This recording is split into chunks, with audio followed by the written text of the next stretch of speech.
Am I the idiot for gifting my mom and her husband a book on cheating for their anniversary? I, 16, love my mom, 35.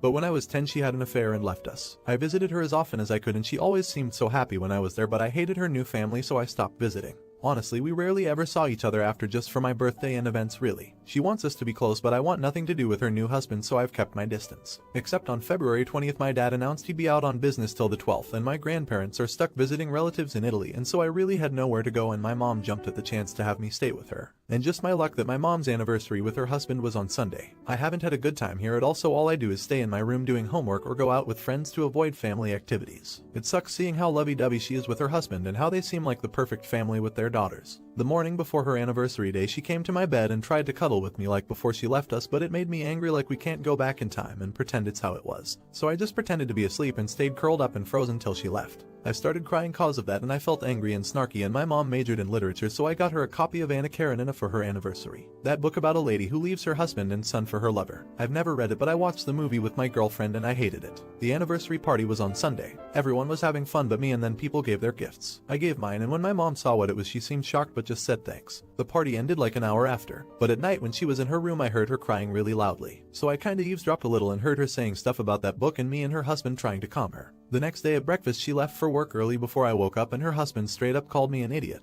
And other stuff for gifting them that. It's been a few days now and my mom has barely talked to me. Honestly I feel so wrong I made my mom cry but at the same time I don't want to be here and she knows that so am I really the idiot. Edit. Thankfully the mods have locked this. But to everyone who keeps DMing me here's some facts to read before you do. 1. I gave my mom the book to try and get it across to her that I hate being at her house and being around her family. It hurts me to be there because I sympathized with the son from the movie not because I want a train to run her over. I do not want that to happen to my mom too. I do not want my dad to get back together with my mom. He's happy with his fiancée 3. My dad has his reasons for not wanting me to go to therapy and is just being protective 4. Yes, I stopped visiting my mom cause I hate her husband but she had custody of me on weekends or breaks. She could have forced me to be with her but since being with him or making him be with us whenever I did go to her was more important she never tried anything beyond the bare minimum of going to big events. Update 1. Posting this now because people keep messaging me about it. The day after I posted I let my GF read it and she was like stay with me dummy. I told my dad. He said I could stay there and sent my GF's mom an email. At my mom's home I told her. She got really sad but said okay she'd drive me and sent an email too.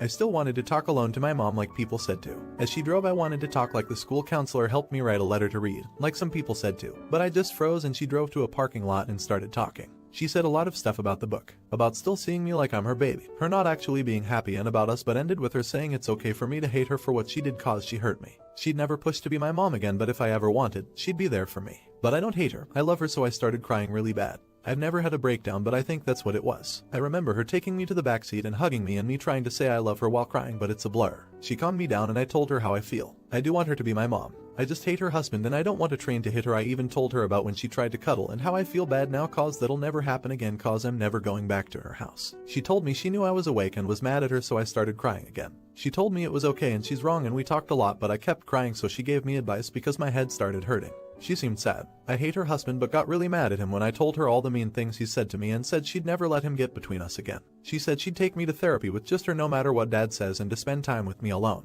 She dropped me off and I've felt better since I stayed there until my dad came back. My dad promised never to send me there again and to stay at my GF's if my grandparents stay in Italy. He agreed to let me do family therapy with my mom but he said he'd ensure it's appropriate. We haven't started it yet, but my mom has kept her promise to spend time with me so far and it does make me feel happier. I didn't think the last post would blow up like it did so I hope with this update you guys don't have to worry much anymore cause I think it's getting better. Update 2. I've been going to therapy with my mom every day on Fridays, but we hang out just the two of us on Saturdays and Sundays. Like our first weekend together she took me to see Batman and the day after we went to Boston Pizza. Since then we've really just been going on walks and hikes or even shopping but I like that cause we get to talk a lot. And we talk on FaceTime every day. It really does feel like I've gotten her back as my mom and that's what I wanted. The best part is that when we hug now it's like we're actually hugging and before it was like I did it cause I had to and I guess it just feels so special. Like I don't know but I feel really happy, which I didn't before. I guess it was like I was missing something cause even my girlfriend has said that I seem a lot happier than before. Therapy has been really weird. It's not at all what I thought it would be. Like before the first meeting my dad talked to the psychologist for like half an hour like he was interrogating her but then my mom and I had the session.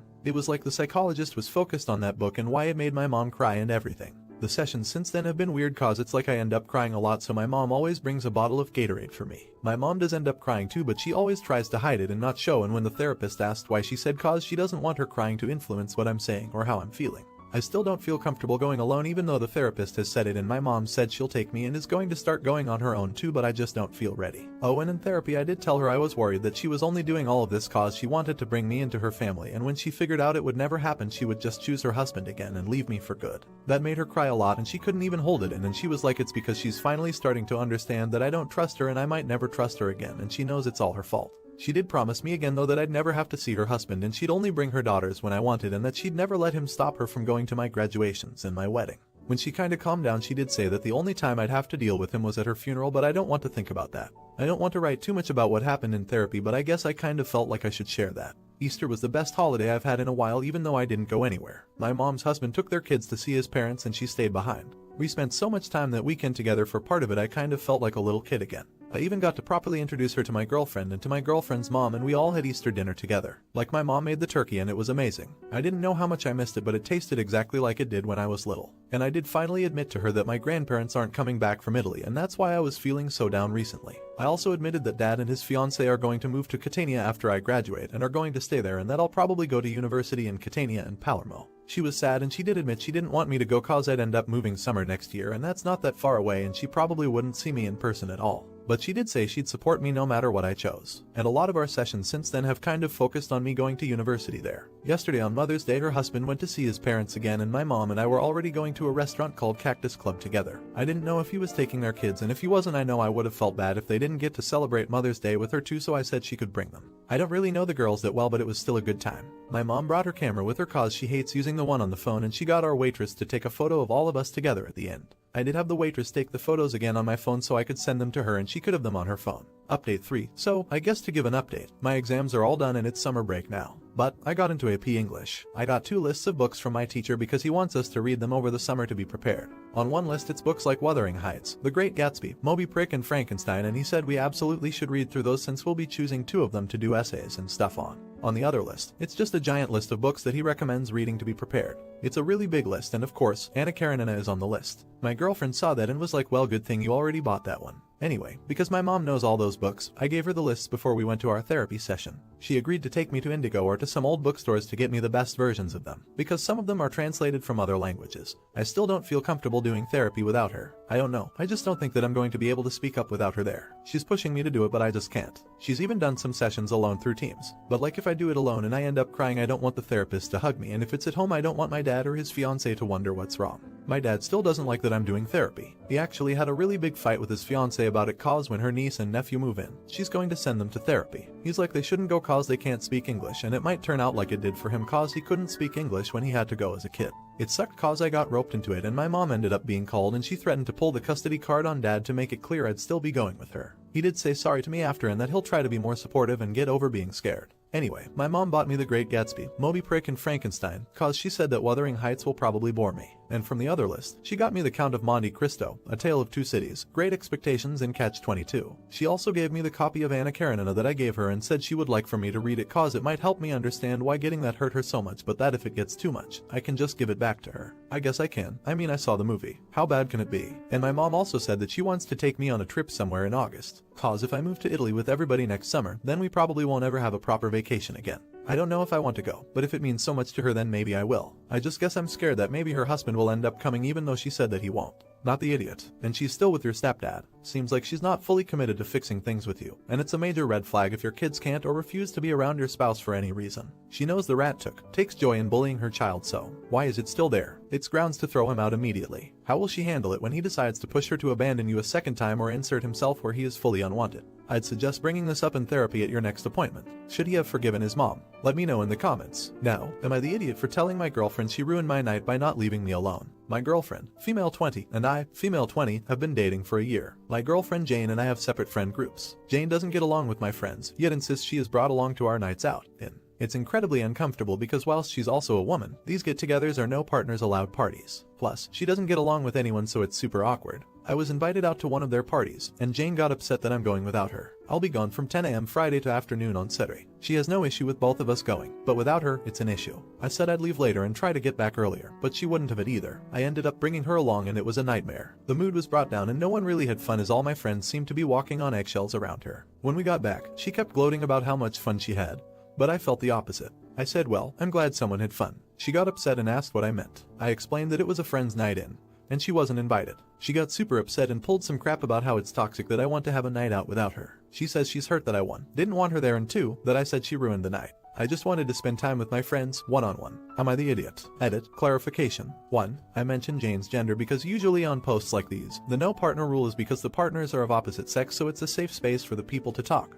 Guys' night or girls' night. I brought up that she's a woman because all my friends have male partners, but it's still a no partners night despite the gender. 2. I am female. Jane is female. I am bi. Jane is lesbian. 3. All my friends are female. The party was a birthday celebration, which is why it was over 2 days ago. They usually aren't that long update, so the majority vote was NTA with a few. You're the idiot votes sprinkled in. A lot of people were genuinely mad at me for being in that kind of relationship, which didn't make sense, but what can you do? Another thing I want to address, a lot of people keep saying no means no and stick with it when you say no. I want to reiterate that that does not work with Jane in these scenarios. She would show up no matter what or manipulate me into coming home, or giving her the address. I got some good advice and used it to my best ability. I also feel I owe everyone an explanation as to why I was dating Jane. First, my parents were in a very toxic relationship all throughout my childhood. They despised each other but refused to divorce or even move out for the benefit of the kids. Clearly, that didn't work. Second, Jane's behavior wasn't always so toxic.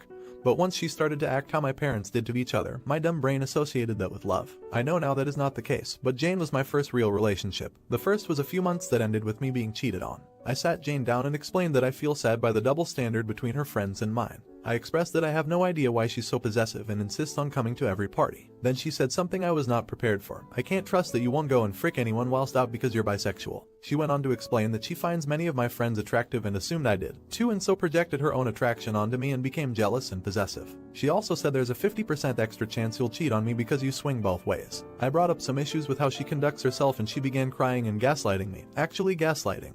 But I stood my ground. As for why she's so possessive, in her own words, she just is and does it because she loves me. I was shocked. I needed time to cool down and think, but I made the decision to break up with Jane. I don't want any biphobia in my life. I told her as such, but she did not take it well. As I was calling one of my friends, I noticed all my cash from my purse, around £100, was missing, along with my card that has since been sorted. She got very angry when I called her out and I left for my own safety. I'm currently staying at my friend's house. Jane didn't want to leave and it was getting dicey, but I called the cops and they removed her. But I didn't feel safe being home alone after all that. I also apologized to my friend and she said it was fine, she was just happy I'm out of the relationship. This friend is ride or die, as I am for her. I asked if she, my friend, would dump me as a friend if I continued to be with Jane and she said absolutely not. What kind of idiot friend would I be? Who does that? So yay, a sort of happy ending. Thanks to everyone who gave me good advice. Not the idiot. I am so happy for you that you recognized it was a toxic relationship. I also recommend maybe talking to a friend or a therapist about your childhood and relationships. When I got out of a toxic relationship, it really helped me. It made me understand my value as well as what I should have in a healthy relationship. I believe it may help you grow and hopefully find a healthy relationship to be in. Not the idiot. I dated Jane for a while too. She would make me feel horrible for excluding her from girls' night with my friends, and would insert herself in every situation possible. I know how you feel, and I know it's hard to set boundaries with people like this. Ultimately, the best thing was for you to end the relationship. Well done.